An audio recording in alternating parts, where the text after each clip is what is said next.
We apologize for the brief delay. I know you're all so anxious to hear what Krissy is going to be sharing with us today. We are so thrilled to have her joining us, and was able to, that she was able to fit us onto her schedule. We know there are many of you tuning in today. We do want to wait just a few more minutes before Krissy really dives in, because we want to give a few people the chance to join us here on Facebook. So we're just going to take a few minutes. Let me introduce myself again. I'm Jodi Liston with HarrisKramer Liston. We are an educational and therapeutic consulting firm in Katonah, New York. We work with families with a variety of challenges, social, emotional, academic, and behavioral. We are well acquainted with Krissy. Hopefully all of you are well acquainted with Krissy, and if you don't, you should be. Krissy wrote the book, The Parallel Process, sort of a Bible to many of us, and certainly a book that many of you have likely picked up or has been recommended to you. So Krissy, we welcome you here. We'll do a more formal introduction in just a minute or two, and let people know more about you and your background, but give you an opportunity to say hello, and then we'll dive in again in just a minute. We'll let a few more people join us. Great. Hi, everyone. Thanks so much for joining. I'm really excited to connect today and talk a little bit about how we can strengthen our parenting during this quarantine, which is really starting to wear on a lot of families. Maybe it was okay for the first week, second week, third week, but now it's getting to people, and there's a lot of regression happening, and that's across the board. So don't worry if your family's going into some types of regression, either yourselves, your children. So we're going to be diving into some topics today about how to, strengthen and kind of get back on track with promoting our kids' emotional growth. Great. Terrific. Terrific. Okay. All right. Well, we don't want to keep everybody waiting too long. It's about 12:05 now, so we're going to get started. Again, I'm Jodi Liston with HarrisKramer Liston. We're thrilled to be hosting this today. Many of you joined us over the past several days or over last week for some of our other speakers. And tomorrow, we hope that people will join us again, where Esther Bloom will be joining us for a topic. Krissy, you'll laugh. I always chuckle when I say, you can't feed a brain on Twinkies, although I think there's some argument there.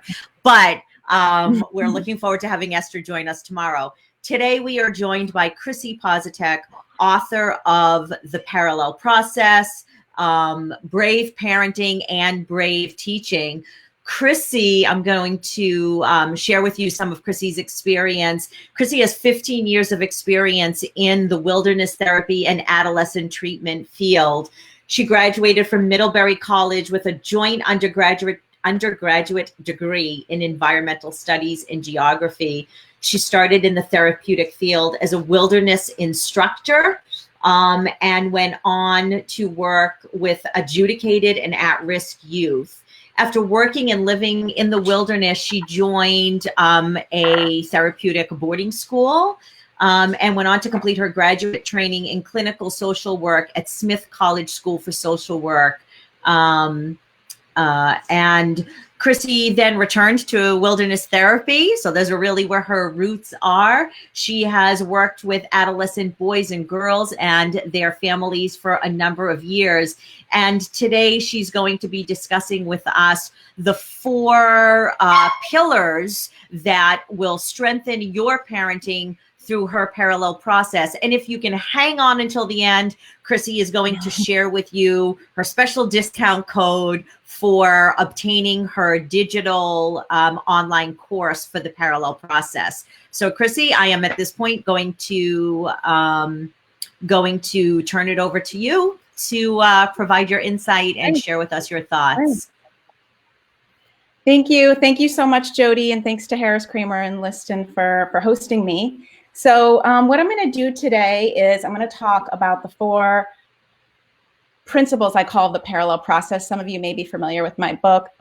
My background's in wilderness therapy, as Jodi was sharing, and I'm going to talk a little bit about how my parent coaching philosophy goes into what my work in wilderness. And what I try to do is bring all that resiliency and emotional growth and maturation that we just see magically happen in a wilderness setting into the home setting. And, it may sound impossible, but I've been working at this a long time. I've been parent coaching since 2006, and how to bring these resiliency skills into the home. And right now we have a perfect opportunity, right? Everyone's home with their kids, and, everyone's, nerves are wearing thin in a lot of home environments. And, it's a kind of an opportunity to think, how can I strengthen my parenting right now? How can I use this as an opportunity to foster my child's emotional growth and maturation, So that's really what I'm going to be talking about. So, as Jodi said, my background's in wilderness, and what we used to see, I was first a wilderness staff and then a wilderness therapist.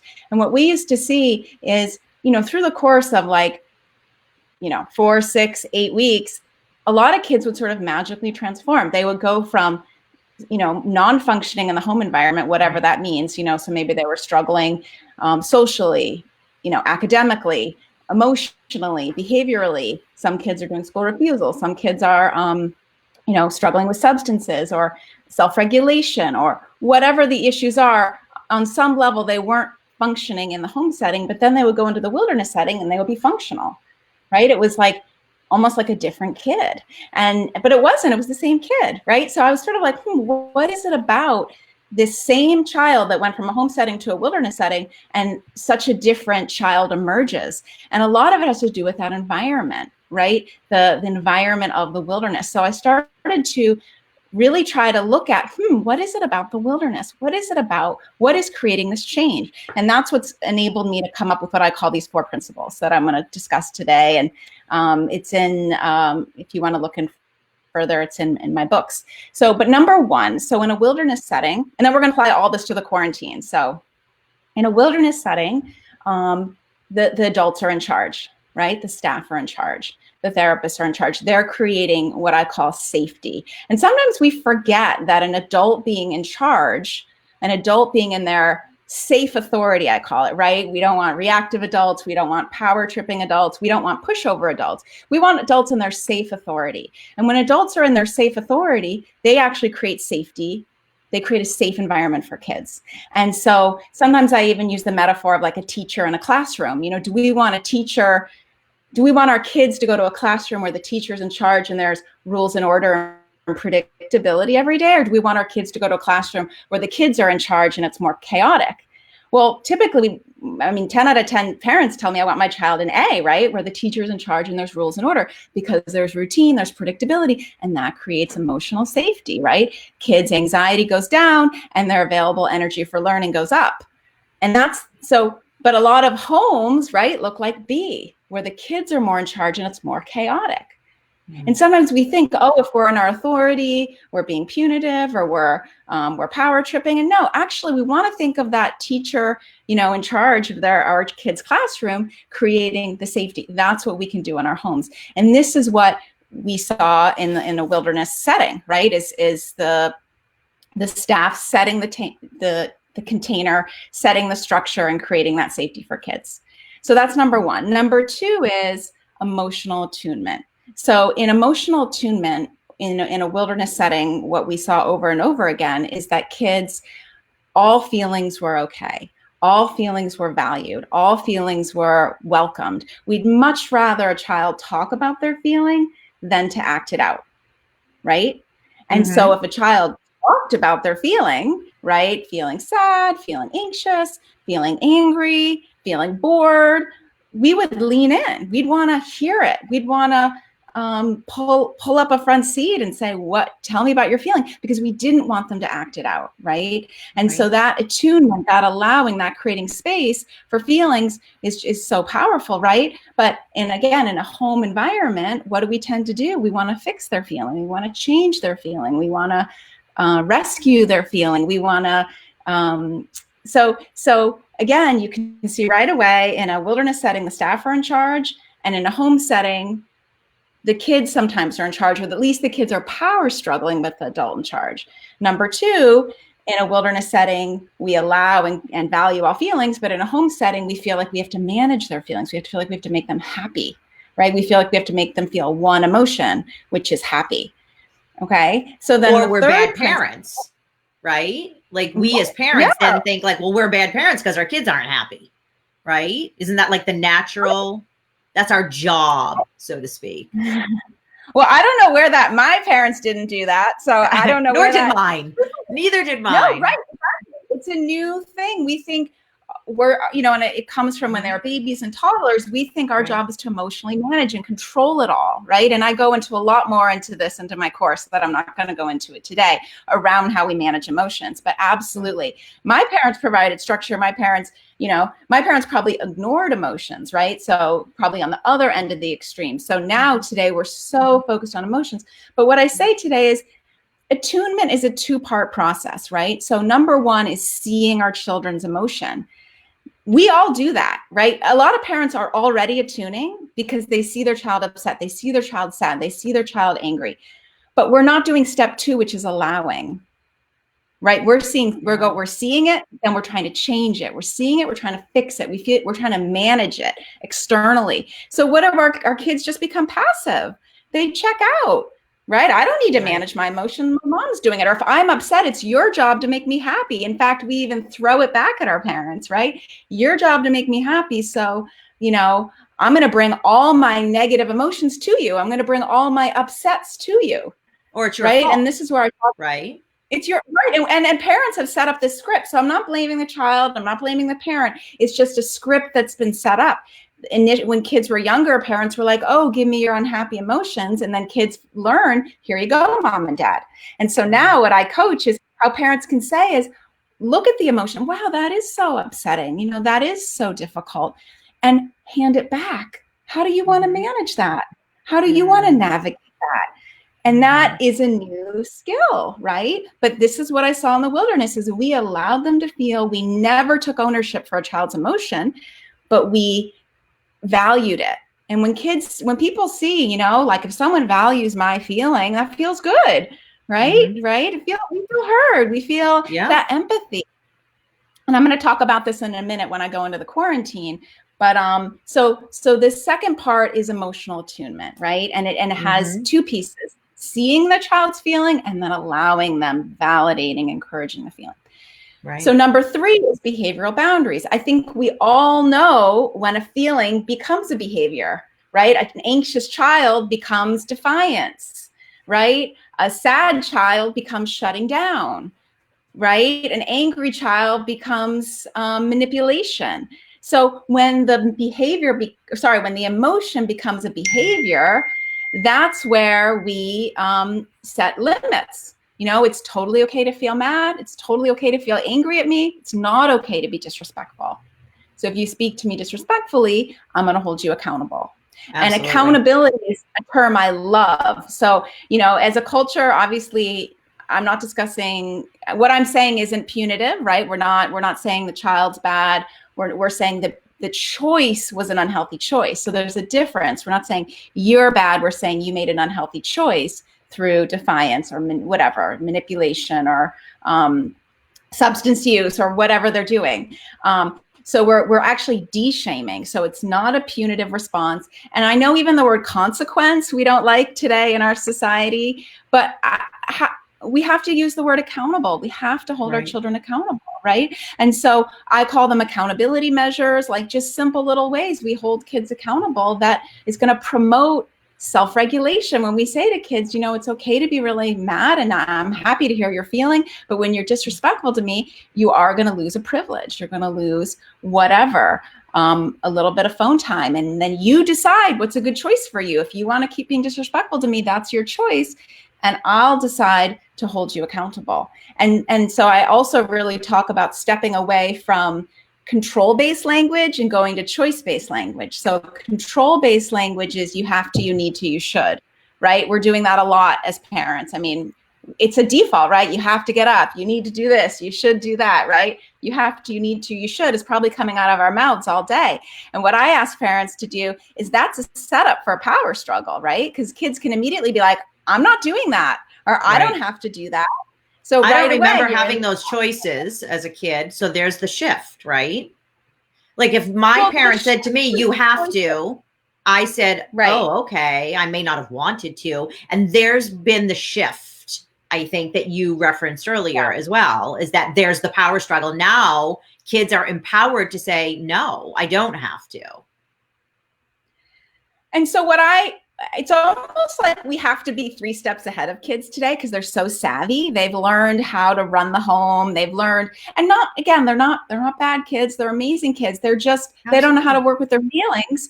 And so what do? When they can't deal with their feelings, they go to control, right? We all go to control when we don't want to feel. And it's the same with our children. So they don't want to feel. A lot of the kids getting stuck are sensitive feeler kids, right?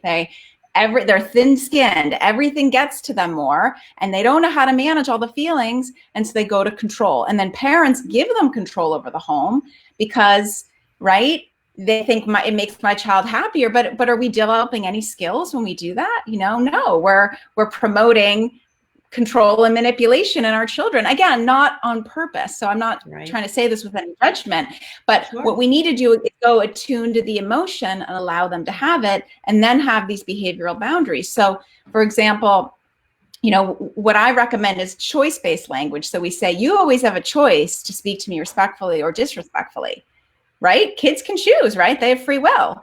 Sure. If you choose to be respectful, great. If you choose to be disrespectful, I'm going to have some accountability because that's a rule in our house, right? We treat each other with respect. And so that's where parents come into their safe authority and hold these safe boundaries that helps kids actually self-regulate. It's pretty cool. I've been doing a lot of talks at schools during this quarantine, and I was speaking to a middle school, and this mom said to me, Krissy, it was the smallest little thing. I just said to my son, it's okay to be angry at me, but it's not okay to be disrespectful. And he was like 11, and he never knew he was being disrespectful, right? He just thought, I'm feeling all these emotions and I'm putting them on mom, right? And he didn't even know he was being disrespectful. And so he paused and he was like, and then he even wrote his mom an apology letter. He's like, I'm sorry. So this is for like pre-intervention, right? All this stuff applies, even if your kid isn't struggling yet.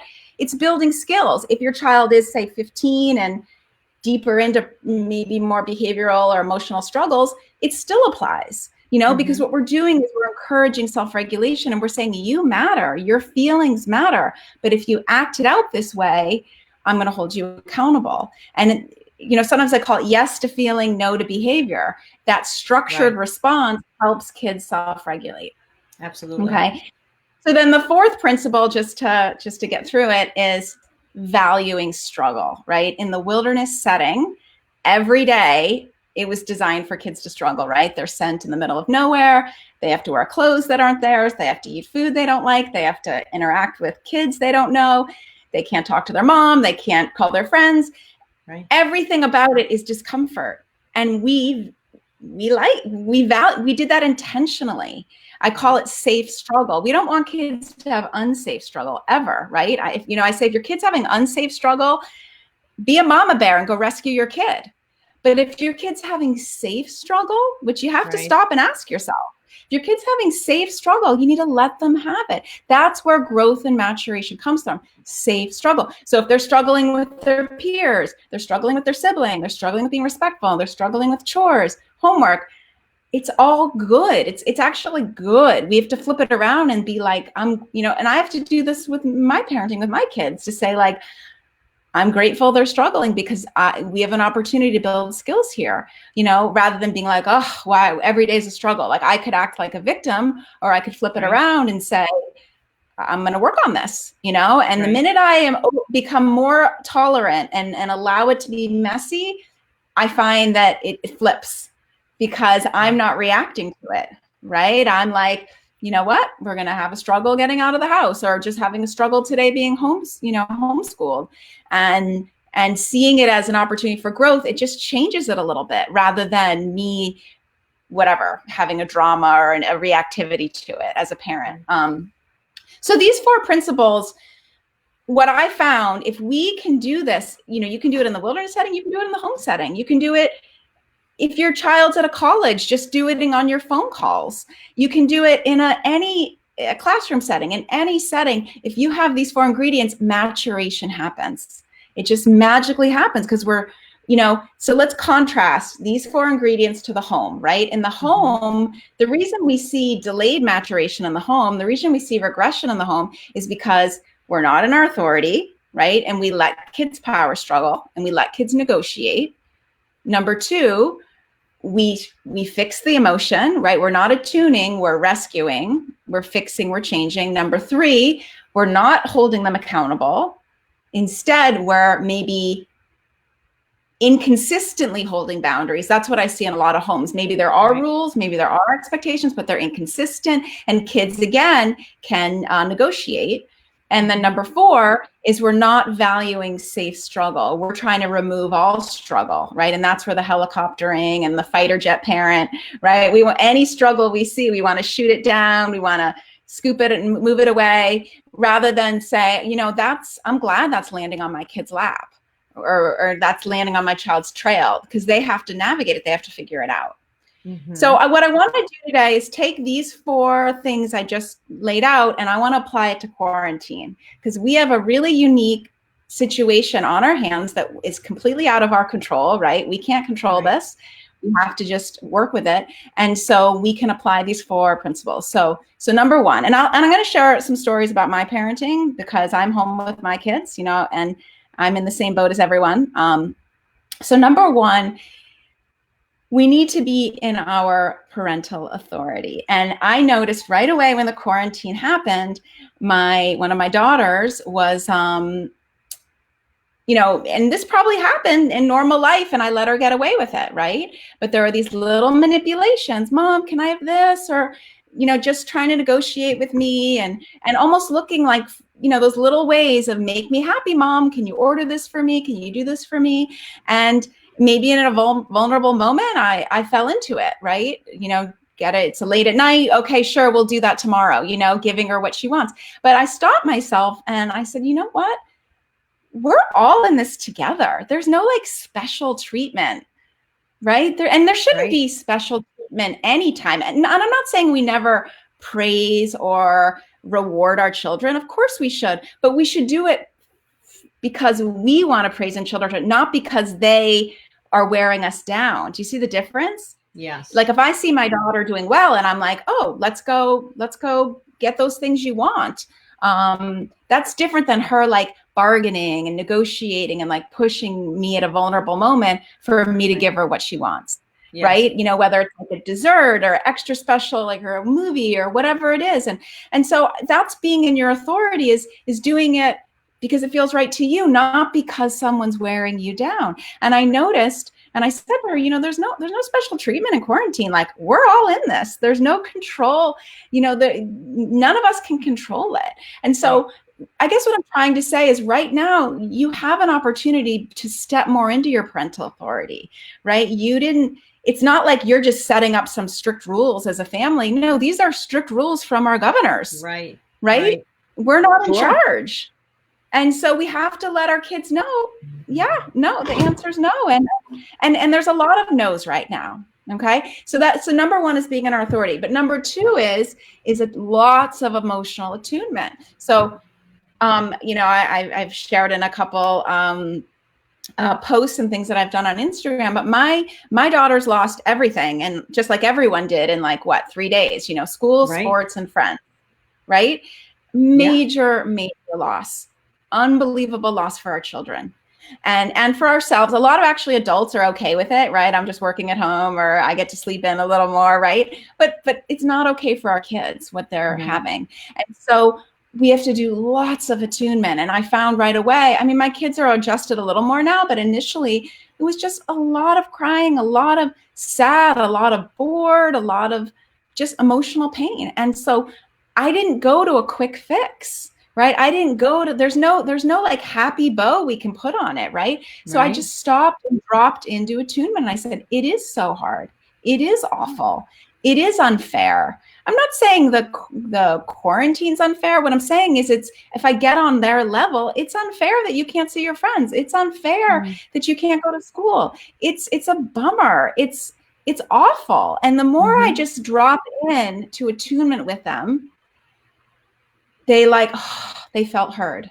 You know, it's amazing, you know, and because there's no fixing this, right? So Krissy, how does some of the parents, right, you know, when we look at that attunement across the age span, right? Yep. So your attunement with your third grader versus your fifth grader versus your, right, let's talk about sixth grade graduation. Let's talk about the seniors, right? What does that attunement look like? And I know there's, you know, a lot of people tuning in and listening, and I'm going to assume that it's across an age span, and that's going to feel very different, right? Missing your, you know, missing your fifth grade friends versus thinking like, I'm not going to walk across the stage and get my high school diploma. So what does that feel like? If we could even just, if I could use this moment to address that. Yeah, I appreciate that. You know, I don't think it looks that different, to be honest. And I'll just share, I remember one time I wrote an article for a journal, and the editor, and it was about letting my 4-year-old be sad at the time. You know, I was just talking about how I need to just let her feel her feelings. And this editor wrote me back and said, I don't know how to let my 19-year-old be sad. And it just, in that moment, I share that little story, is that like, it doesn't matter their age, right? Like, your kid could be 30. You know, and we don't know how to just let them feel. We think we have to fix everything or have advice, or, right? So the attunement isn't necessarily changed. But what I would say in terms of the ages is that quarantine affects every single one of us differently. Okay. And we need to create a unique space for everybody's feeling. So like, for example, I have a family right now, and the son is home from treatment. And so we've been focusing mostly on the son, but all of her kids are home, right? Everyone has all their kids home. And the mom said to me, her daughter from college is home. And her daughter made some comment like, oh, it's not a big deal what I feel. Everyone's going through it. Because they were one of those families where it's just like push down all the feelings, right? And the mom was learning attunement from me. And she said to her, no, sweetie, no, I want to know how it's affecting you. Like, I want to know what you're feeling. And so then the daughter opened up, and she started talking about her friends and how she hates online school. And she just went into everything. Like she was in school, like in the South, and the nice weather, and she had to fly back up north, and like all these things that were just unique to her. Right. And she just went on and on and on. And the mom said it was like the most she's ever had her daughter really open up, because they were that family of just like, hold it in, you know? And so then, and the daughter like relaxed, because her mom heard like this really unique loss that had to do with her college age child, which is totally different from like you said, a sixth grader or a senior is a major loss, gigantic loss. It's awful. And so this is why attunement is so important. And in a way, this quarantining is giving us this gift, because we can't fix it. Right? As much as parents try to fix it, we can't. No. Right? All we can do is be present. All we can do is hold space. Right? And the only way we can hold space for our kids is if we know how to hold space for ourselves. Right? If we're really aware of our own emotions, if we're really like attuned to ourselves, and that's something I talk a lot about in like my class and in my books, is self-attunement, allowing ourselves to feel. If we're able to be present with our own emotions, guess what? We can be present with our children's emotions. But if we're not present if we go into control and shut down and fixing, we're going to have a really hard time to be present with our kids, because we're going to want to control and fix. Does that make sense? So this is why there's a lot of self-work we can do right now and hold this space for our kids. And what I find with my daughters is I had to do this a lot in the beginning. It was like every 2 days, because it was just like, oh, I can't believe we're doing this, right? Like, I can't believe we're in this quarantine. And I just went back to attunement. I just went back, and they'd cry. And both of my daughters, again, very different, how it was affecting each of them. And I had to be present in their own unique way. And now I feel like they've kind of integrated it, right? Because they process the emotion. And, they've adjusted in some ways. I think my daughter's like more adjusted than me, because now it's getting to me more now, because it's just like, oh, it keeps going on and on. Right.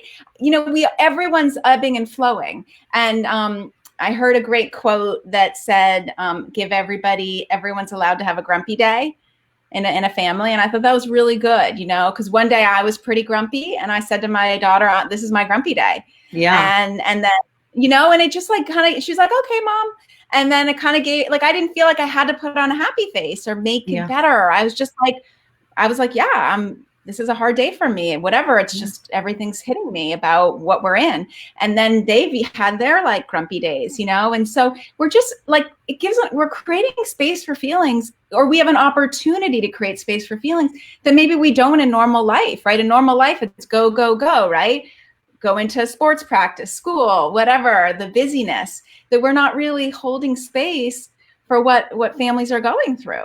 Sure. So this attunement is so critical right now. And if anything, I would really just encourage that with families. And then, so number 3 is the behavioral boundary. Obviously, if you have, you know, defiant, acting out kids, kids abusing tech is a big issue right now, right? Absolutely. And then parents may be right. So we need behavioral boundaries. We just do. And so how do we do it choice-based? You know, I can't make you get off, but if you choose not to get off, you know, maybe we shut down the Wi-Fi, or maybe some parents take the cable out of the game, or, you know, we're going to have some consequences or some accountability, because this is a household rule, right? There's homeschool, there's all these things now. Mm-hmm. And the more parents, again, can be in their safe authority, they can be like the teacher in the classroom, they're allowed to uphold the safety and order of their home, right? Like a lot of homes become so chaotic with a dysregulated child. You have a right to create a safe home, right? Absolutely. Right. We don't have to be on eggshells because of a dysregulated child. What we can do is we can be in our safe authority and we can hold them accountable. So Krissy, would you have some strategies that you could, first I want to encourage anybody who may, as Krissy's going through all of her points, perhaps you have more specific questions that you want to ask. We certainly can integrate those into this conversation.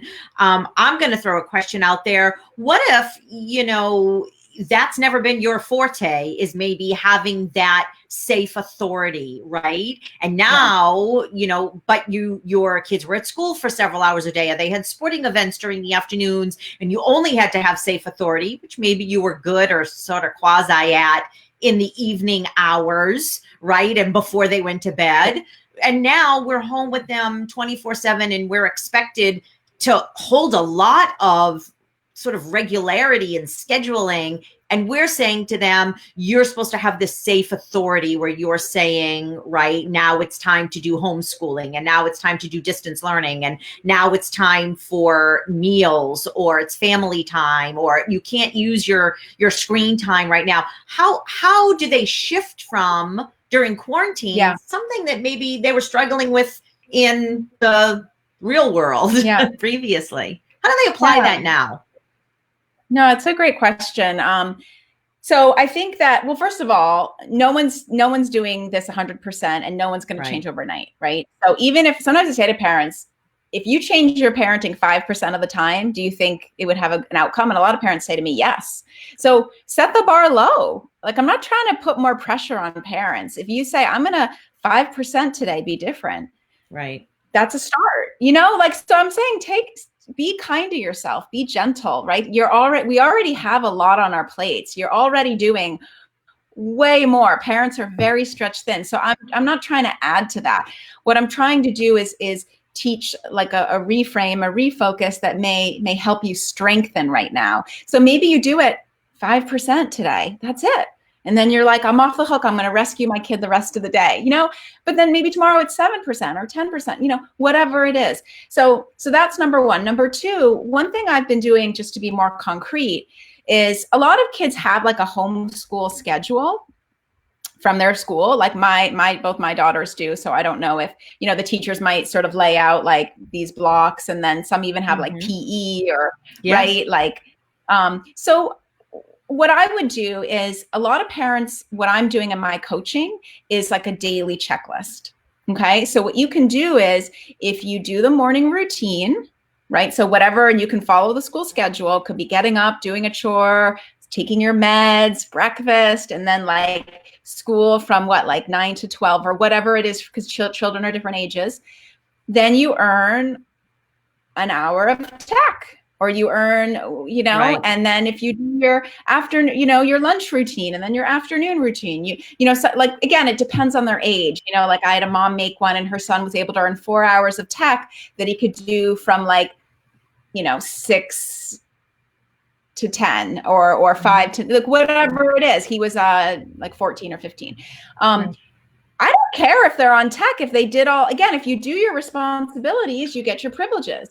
If you didn't do your responsibilities, you don't have, again, we don't like get to skip work and still get a paycheck, right? We have to do our responsibilities in the real, and I try to mirror the real world, right? The real world, we have to do things to get privileges or that entertainment or that kickback time. If kids are doing this sort of entertainment at 8 a.m. and kickback time and not doing school, I think parents absolutely have the right to remove tech, to remove these entertainment privileges. So some families are literally doing a checklist.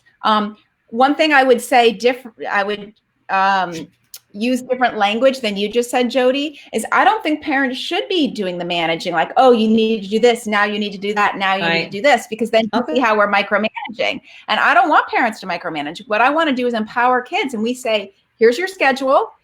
You have to show me you did it. So they come up and they show, check, Mom, I did my morning routine. And certainly you're hopefully supervising a little bit. You're in the house, maybe you walk by your child to go to the kitchen and you see that he's doing math, whatever.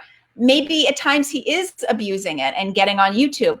But the idea is there's some supervision, there's some, we're not going to catch everything. But if we're putting in some structure and some containment, the kid can show, oh, I did all these things. And if the parent can verify it enough, great, you earned your tech. But you see, that's promoting accountability, and that's promoting a child taking ownership. I'm going to take ownership over my schedule because I want to earn tech, versus a parent managing all day. You need to do this, you need to do that, right? That's no fun for kids or parents. So I want to disrupt any micromanaging. I want to empower kids to follow their routine that maybe they set up with their school and their teacher, and the parents are really there just for supervision and holding them accountable to whether they met it or not. So I don't know if that helps, but that may be a way to just to baby steps to step into your authority, is to just say, if you didn't do the morning routine, then we're going to take that away. Then some parents tell me, well, Krissy, they're on school, but they're not doing school, and that's where you may want to set up some parental controls. There are ways to, some school computers are limited in what they can do. So I would just look into some parental controls so you can actually see that they're not on TikTok, right, during math or things like that. Because as we know, kids are doing that, right? Yeah. And so the last thing, which kind of brings it all together, is valuing struggle. So I kind of touched on it a little bit when I was talking about attunement, but remember when I was talking the wilderness is all set up for discomfort and struggle, right? In fact, we created struggle on purpose for kids to learn to be with discomfort. Well, guess what? We're in discomfort right now. Right. That's the big picture. In the big picture, whether we want it or not, we're all uncomfortable. And so it's almost like just naturally happening. And so I guess what as much as I feel empathy for my kids, and I do, I'm also okay, because I know they're okay. And I know that safe struggle's okay. They're not having unsafe. They're not being abused right now. They're not being bullied. They're not in a trauma. Hopefully not. I mean, maybe some families are having more traumatic things if family members are sick. So I shouldn't say that across the board. But if everyone's healthy and you're just quarantined, we need to let them have safe struggle. And I know at a core place, it's promoting my kids' emotion. It's promoting their emotional growth and maturation. You know why? Because when we can't control our outer environment, we have to control our inner environment. And that, to me, is the definition of maturation. Right there. In the wilderness, kids could not control it. They might try to refuse. They might try every little thing in their book to control and change the environment. And a lot of this is the way kids control their parents, right? They guilt them, they undermine them, they threaten them. Some kids do self-harm, right? We do everything. If I can just control my outer environment, I'll feel better. But guess what? If they can't control it, then they have to adapt internally. And that internal shift is actually maturation. I already see it happening in my kids because they can't control this. So they're being adaptable, right? They're doing new things. They're being creative. Anytime we go into problem solving mode, right? Where we begin to problem solve our problem, right? That's maturation versus manipulation, right? Or guilting or doing everything to control our outer environment. And a lot of kids today are looking to control their outer environment, right? And it works a lot in a lot of their homes. So, and that's where there's a delayed maturation, right? Because they controlled everything, and then they get to 18, but they're not really 18 emotionally, right? They're like 13 or 14, or maybe they're using substances, they're using technology, and they're using all these things to not feel, right? To numb out. Mm-hmm. And so I guess what I'm trying to say is there's a blessing right now, if we can see it that way, that this restriction from the government is creating an environment we can't control externally, so it's causing kids to adapt. And so that's I think just naturally happening. So hopefully you guys can see with these 4 points I'm making, with being in your safe authority, really attuning to your children, holding behavioral boundaries and accountability, and letting them have safe struggle. These 4 things can really strengthen your parenting right now and actually promote your child's emotional growth and maturation. And I'm actually seeing this in a lot of my clients because the quarantining is already creating a container, right? Like a lot of kids, you know, they have to be home. So it's not like the parents saying you can't go out, right? They have to be home. All their friends are home. So it's not like they're missing out on anything. Right. And then they have to like work with their family more. And parents tell me like, we were all outside gardening and doing yard work. We've never done that, you know, or we play board games at night, or we're, you know, actually talking at dinner, or we're right. So some of this is just like naturally fostering some of this emotional growth and maturation with this external quarantine, right? That none of us have control over. So the more we can kind of use these 4 principles and strengthen our parenting right now, maybe this is hopefully going to help post quarantine, and hopefully parents can feel that they have an ability of how to continue their child's emotional growth and maturation. So, yeah, so I can go to some questions. Do you have anything you want to add to that? Jodi? No, I mean, I think those 4 principles or pillars are in just such good advice. And I know that you go far more in depth in your course and with the work that you do. And I agree, you know, I would love to invite, I don't see anybody asking any questions, but I'd like to invite those of you that are watching. No, I see a couple. I can see a couple questions. Okay. Yeah. I don't see any. I want to just make sure that everybody feels comfortable either on any one particular of the pillars, or how to specifically, you know, you may have some broad stroke questions as to how to apply these principles. So yeah, and I'm gonna, Krissy, I just completely am fascinated by the process itself. And I one thing I guess is my takeaway, because I work with so many families that have, like you, right? Like we share those families in wilderness.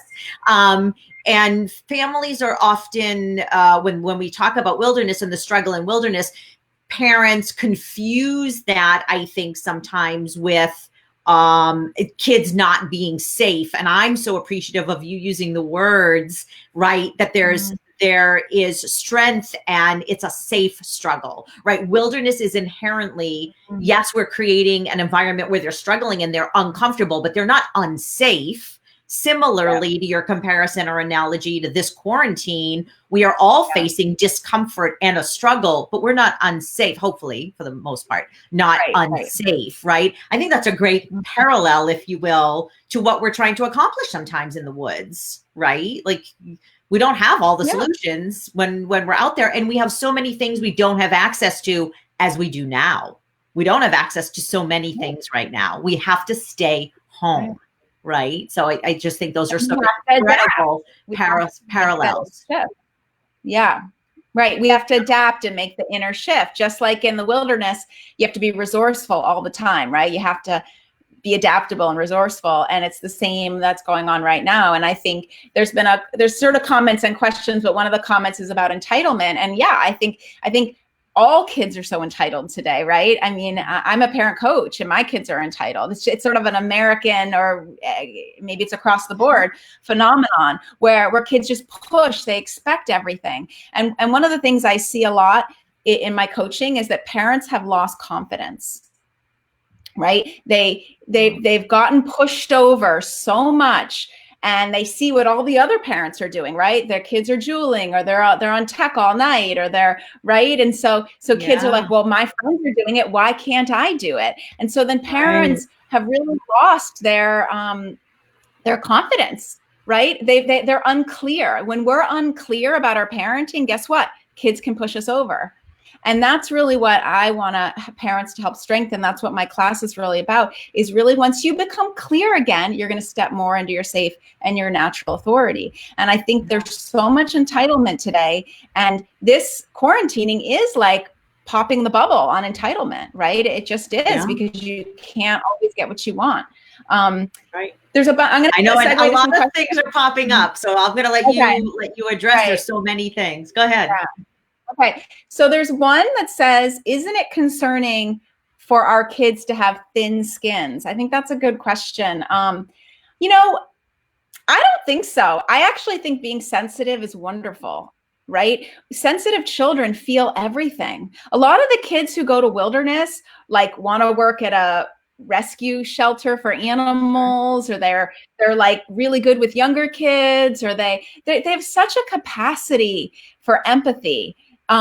They just don't know how to manage like the peers in their grade, or the competitiveness, or the right. And so, yes, I think they have more struggles in this time period. I think the sensitivity into their early 20s, late 20s, they're going to grow into more, and it'll be a strength, being sensitive and to feel things so much. And it's probably going to guide their career and what they end up doing. But yes, I think a lot of kids that are feelers are getting stuck, especially if they're in a family that's telling them not to feel, or they're more of like a stoic family, right? And so I don't think it's a negative thing at all to be thin-skinned. I just think kids need to learn to own it, and to say, like, I'm sensitive, things affect me, so I need to do, this is where kids have to develop their self-care, right? How they caretake themselves. And, I'm okay with watching a video or maybe playing a video game if it's within reason, right?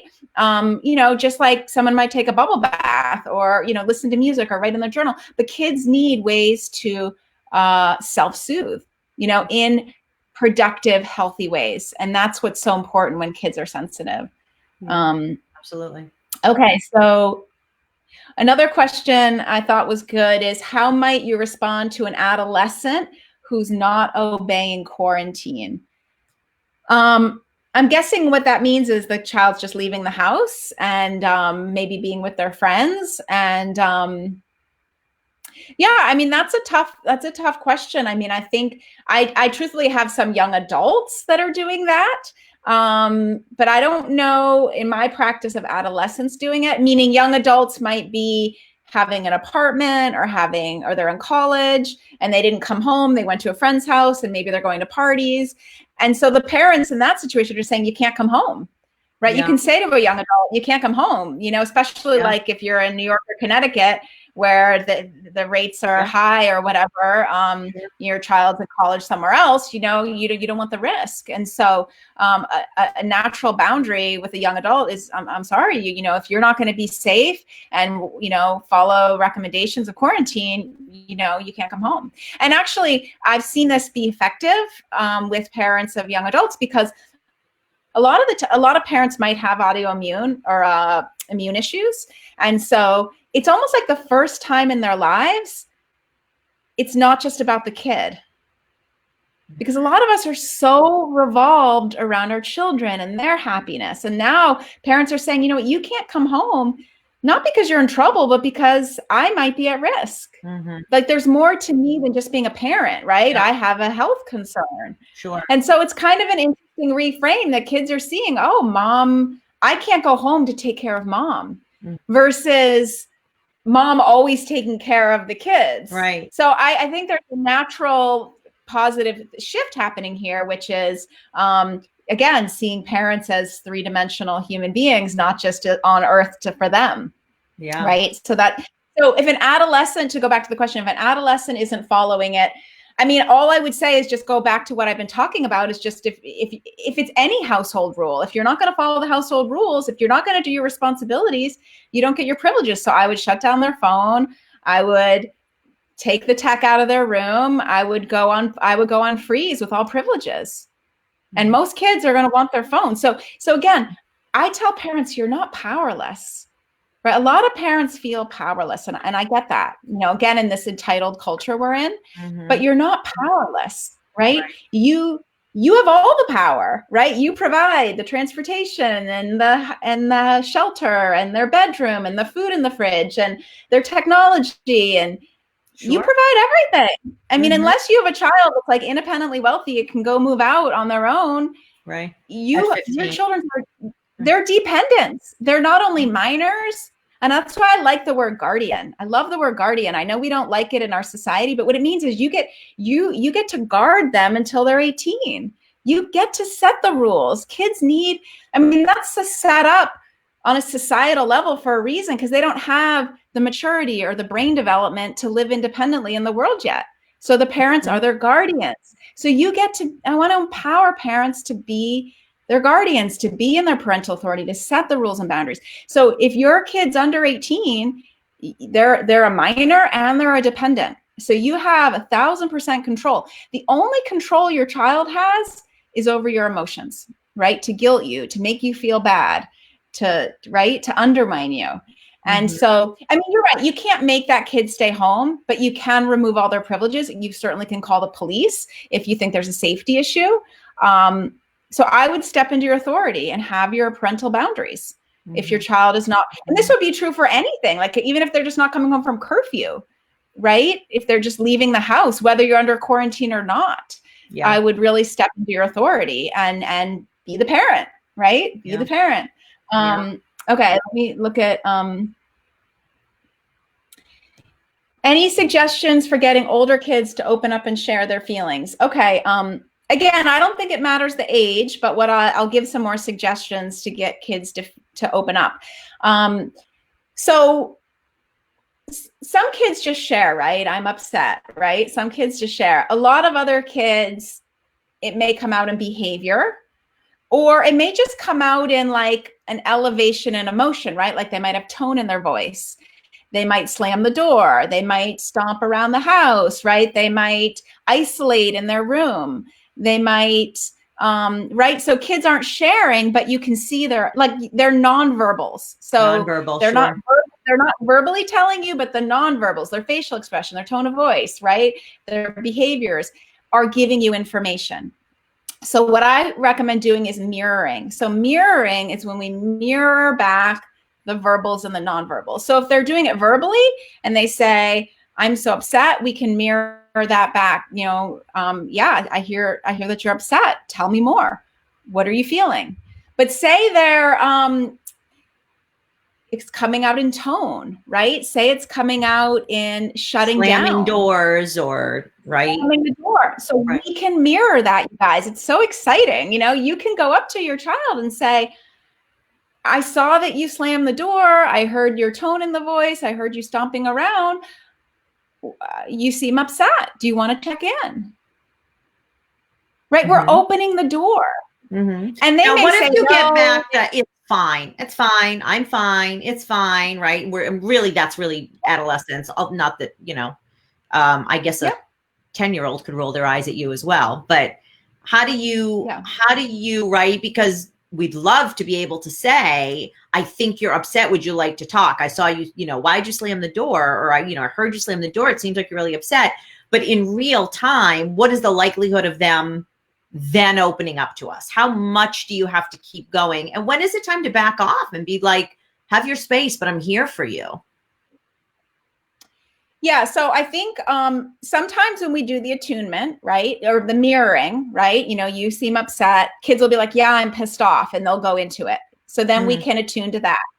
But other kids won't. They'll just say, nothing, I'm fine, stop psychotherapizing me. They might. Right. And then we can say, okay, you know what?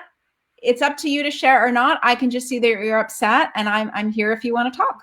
So what we're doing is we're giving permission to share. We're opening the door to sharing. And what I find is when parents tell me they do this, the child may not share, but the next day in the car, they're just go nonstop. All of a sudden, they like just start sharing because the door was opened. So all I can say is just keep mirroring. Keep mirroring, because what we're saying is, I see you. It's like the elephant in the room. Sometimes I say children's emotions are like the elephant in the room. And if sometimes I say, skip the content and go to the emotion. So the content may be they're pissed off at dinner, or they don't like that they can't go to their friends, or whatever. It could be content. We skip the content and go to the emotion. So if we get into the content, it's a dead end, right? Yeah. But if we go, hey, you seem really upset about that. Like, what are you feeling? Tell me and a lot of kids will be like, yeah, I am pissed off because I can't. And we say, yeah, I can see that that's so upsetting. That must be so hard. How are you dealing with it? And so we just stay away from the content and we stay in that attunement.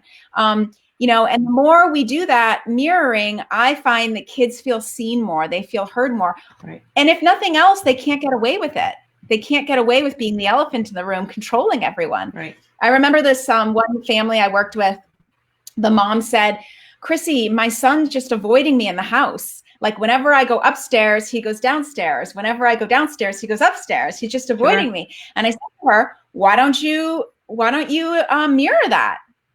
So she did. She said, hey, sweetie, every time I go upstairs, you go downstairs. And every time I go downstairs, you go upstairs. Are you avoiding me?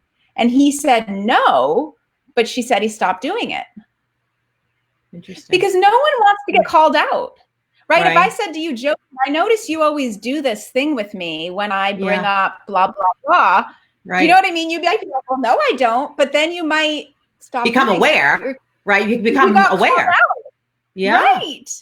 It's just like saying, whenever I give you feedback, you get defensive. And you might be like, well, no, I don't. But then the next time someone gives you feedback, you may not want to be, right? You don't want to be called out.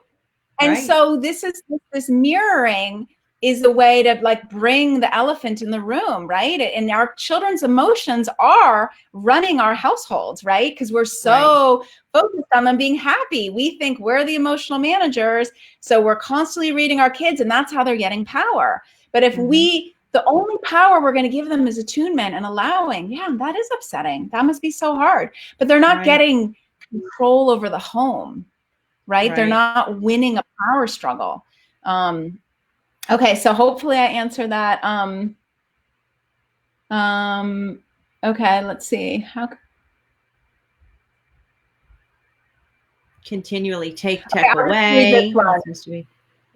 Here's another one. How can we discern between a meaningful conversation about emotions and a child's attempt at getting sympathy to excuse or take away a bad behavior? Okay, so one of the things a lot of kids are doing this, you guys, right? Like I know a few families I work with right now where the minute a parent has a boundary, the child says, well, you're just so disappointed in me. Or a parent has a boundary and the child says, you don't think I've made any progress, or all you see is my negative. Do you see that manipulation? I never do anything right. I can never do anything right. So I call all of those, you guys, you statements. You, right? So whenever a child gives you a you statement, you never see my progress. You never trust me. You never, right? You never fill in the blank. What we get defensive, right? And then our kids getting power. So what I say to parents is we need to not engage in you statements, and we need to ask them to give an I statement.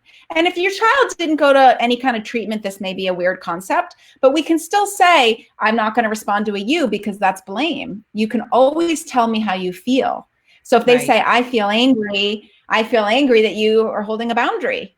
Do you see how that's so much more workable than you always think I'm doing everything wrong versus I feel angry you're holding a boundary?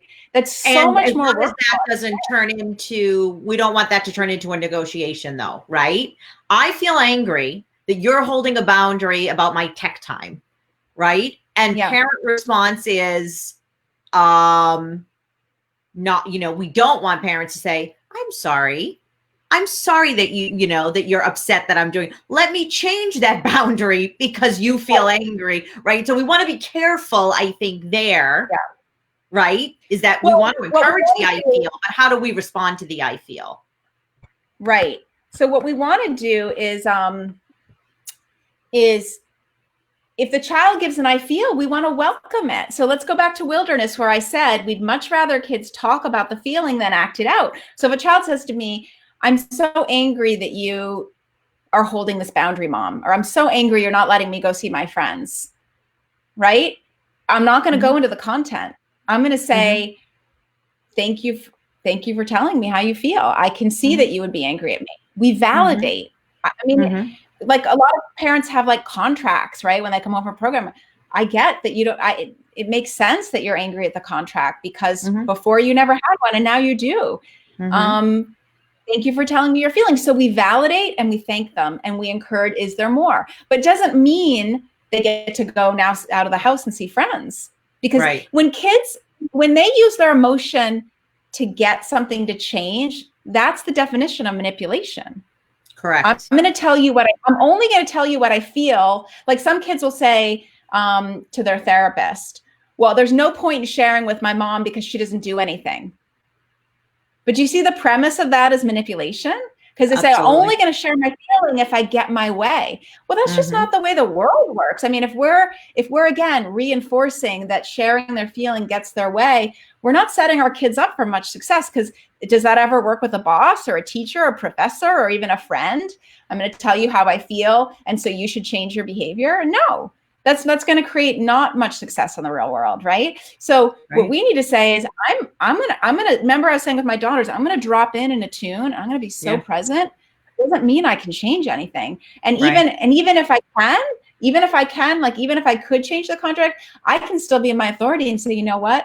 It's totally valid what you're feeling. I hear how angry you are. It makes sense. And you might be angry at me for a while. But I am, we feel it's best to have these rules and boundaries, and we're going to hold the contract. You decide if you follow them or not, and we're going to hold you accountable to them. So it doesn't have to be a fight. We give them choice. You decide, if you want to break curfew, that's your choice, but you'll lose privileges because part of being home, and these are the rules and boundaries of the home. Right. And so, so hopefully that makes sense of, how to remove some of the power struggle there. All right. Jodi, I'm just going to keep going on the questions until you tell me where. I don't know if you need to cut me off. I don't want anybody to feel that their questions weren't answered. So you keep going and let's answer all of the questions. And, I think it's great. Everybody has a lot to say and wants to learn. So. Okay. Okay, here's another question. My child is 18 and feels like they should be able to do whatever they want. For instance, abuse most of the day. How can I handle this? She is very immature and depressed and anxious and sensitive, and she has a learning disability. Okay, so if your child has all these things you listed, right? She's immature, she's depressed, she's anxious, and she's sensitive. She absolutely needs external boundaries. She just does. Because your child does not know how to self-regulate, right? A lot of parents, we just remove structure and then we get upset when our kid doesn't make good choices, right? We need to put structure in. Kids that are emotionally delayed, right? Emotionally regressed, depressed, anxious, learning disability, they need the external structure to help them have internal structure. She's saying her daughter's abusive. My guess is she's abusive because it's chaos, right? If there's no external structure and she can be abusive, verbally abusive, acting out, and nothing happens, there's nothing causing her to self-regulate. So I think what's so important is really for this parent, it doesn't matter that she's 18, okay? That's another, I'm going to pop the bubble right now of 18 because, a minute ago I was talking about being your guardian, right? Okay, so after 18, you're right. They're not a minor, and maybe you're not the guardian, but they're still a dependent. If they're in your home, they're still a dependent. Again, unless you have a child that's financially independent and can go live their life, you probably have very little leverage over having boundaries. But if your child's in your home and is a dependent, again, you have 1,000% authority to set the rules and boundaries. Kids being 18, kids are like, well, I'm 18, I can do whatever I want. And they use the house like a hotel, right? I can come and go when I want, or I can, and then I expect the laundry done and the food cooked and the, right? This is not reality. This is not promoting any emotional growth and maturation. So for this parent, I would really look at getting some structure in your home and holding your child accountable to a structure. And what that means is maybe removing the privileges, removing the phone, removing the car. If she's 18, she probably has a car, removing whatever, removing money. And to say, if you want to live at home, these are the rules and boundaries. And actually you're helping your kid learn to self-regulate and continue to move forward in their emotional growth and maturation. Yeah, so important. Yeah. Here's another, or is that the same question? Oh, that's the same question. Okay. How does a parent respond to a teenage boy brain and defiance during quarantine? Teenage boy brain. Boy brain.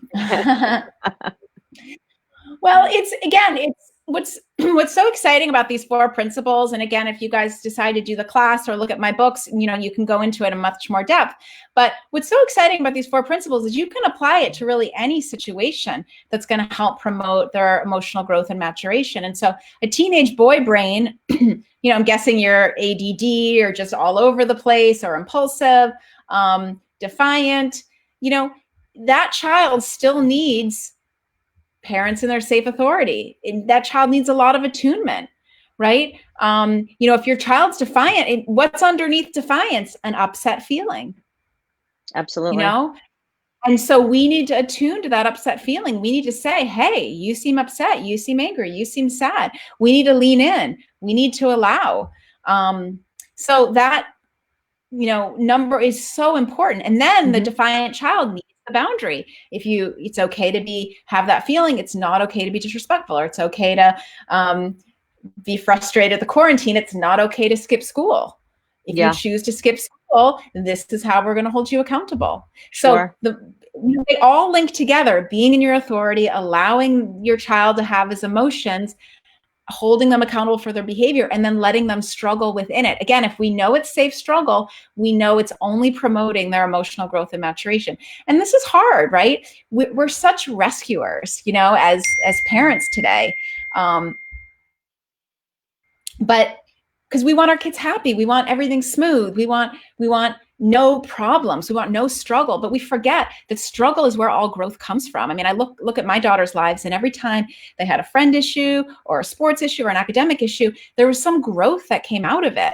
If we frame struggle as okay, if I say, you know what, that's okay that you struggled, like girls get excluded, girls are mean to each other, right? Or whatever the issue is, right? The more we validate what they're going through, and we say it's okay to go through that. And what do you think the learning is? If we flip it around, struggle is a gift. And that's what, again, in our parenting today, we're so helicoptered to remove struggle, but when we allow it to be there, it's such a stronger place to parent from. It allows growth, right?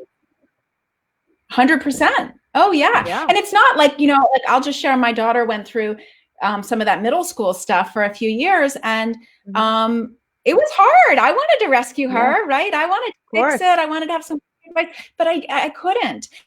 And you know what? She's grown so much from it. It's actually been a blessing, but it was a few years. It wasn't like anything quick and easy. And a lot of these struggles kids are going through are hard. But if we can know that it's safe, and we can go through these 4 principles, we're gonna be more clear in our parenting. And the clearer we are, we're gonna be able to be more in our authority and let our kids learn their lessons. So often if we're trying to fix and remove the problems in the lessons, sometimes I call it like the life trail. We have all these rocks and boulders, all these obstacles. And if the parents are rolling all the boulders off the trail so it's smooth, maybe it works for a day, a week, a year, but around the corner, there's more cliffs and rocks and boulders coming. And we forget that all these small struggles are building skills, right? Yeah. Struggling with the friend, struggling with it's all building skills for what might be around the corner, right? In high school and college. You know, the problems don't just go away, right? It's not like, oh, we just remove the struggle and it's smooth sailing. No. I mean, none of us knew this quarantine was coming, right? We never know what's coming around the corner. Sure. Sure. Okay. So, so what if siblings have different levels of maturity and privileges for one and different for another, even though all close to age 18 and some over? Yeah, I mean, this is, you know, again, parents are in such a unique place because all the kids are home right now, right? Kids that are in college, kids that are in high school.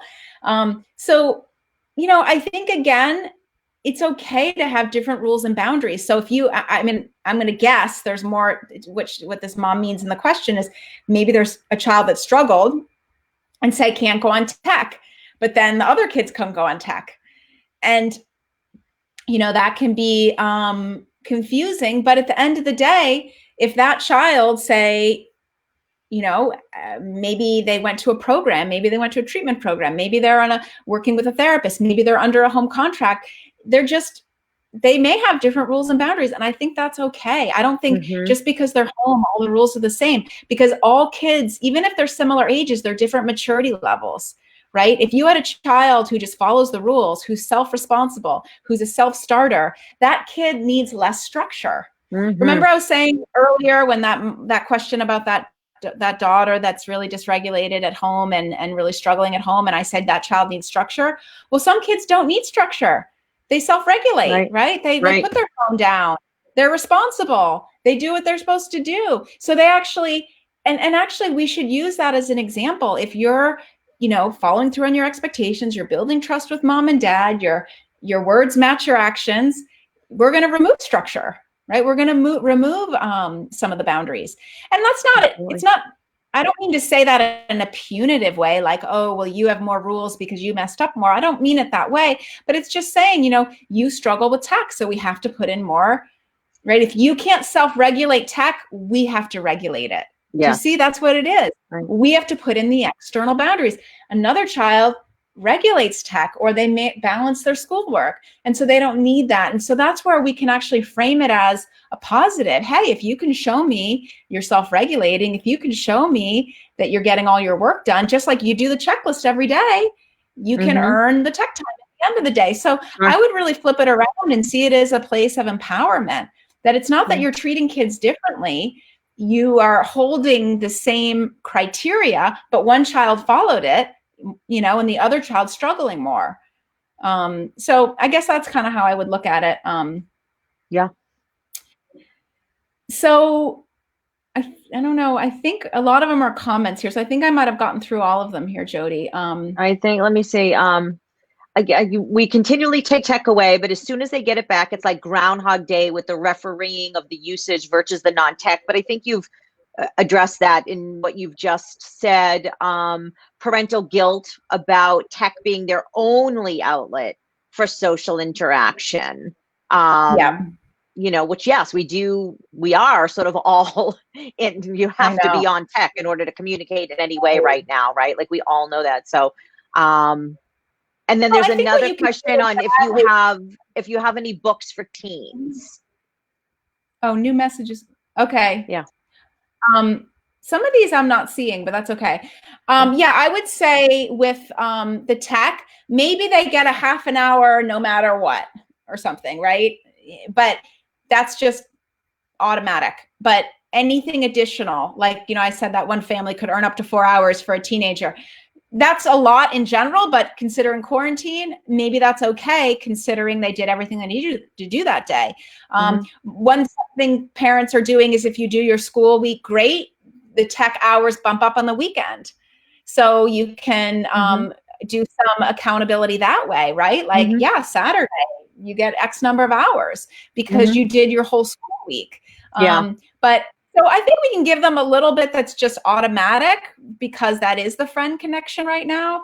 Like I said, 30 minutes or something. And maybe it's just texting. Maybe it's not all the social media. I mean, again, it's up to you what your boundaries are and what restrictions or accountability. But but I do think we can use that extra entertainment tech time as a way to hold kids accountable.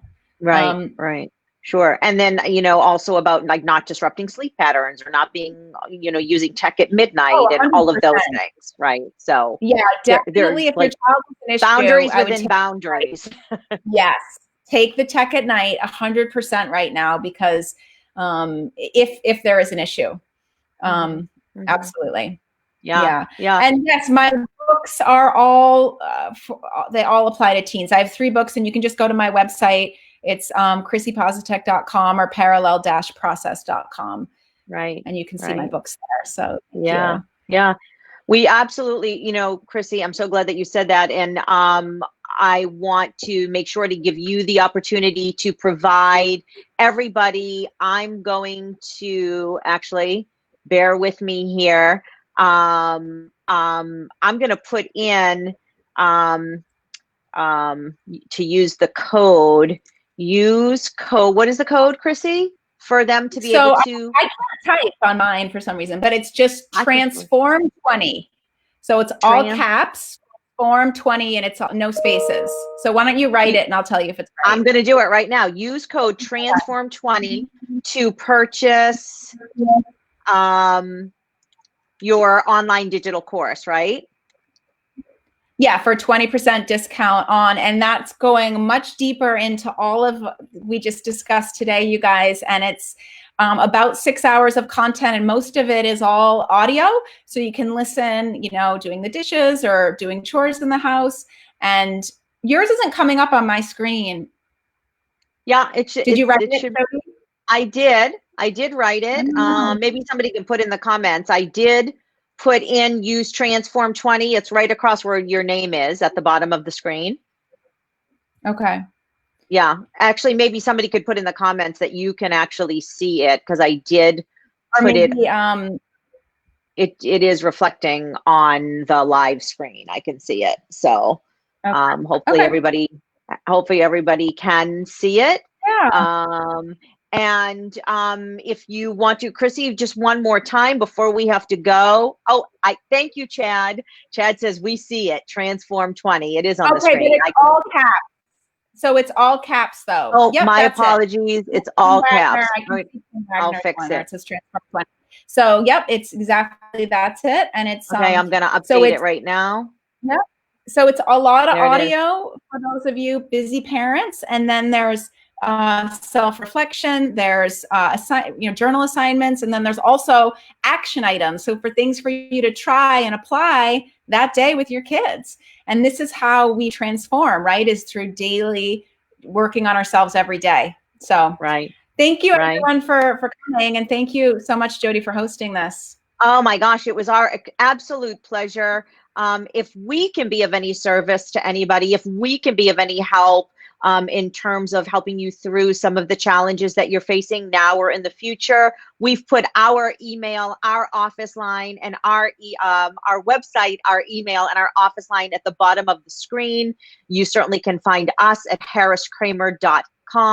You can email us at admin@HarrisKramer.com or reach us at 914-401-4442. Krissy, we can't thank you enough for joining us today. We welcome you back anytime. We'd love to be able to see you again soon, live and in person. And we want to thank everybody for being here today and joining us. This video will remain as a recorded video on our Facebook page for a long time. And I'm sure Krissy will be sharing it on all of her social platforms as well. So if you missed it or you want to share it with somebody, we encourage you to give us a few minutes. We'll get it all set up. You can share it to any one of your friends, family, websites. Encourage others to come back and view it. It will be here. So we thank you so much. And I think we'll sign off for now. Okay. Thank you so much, everyone.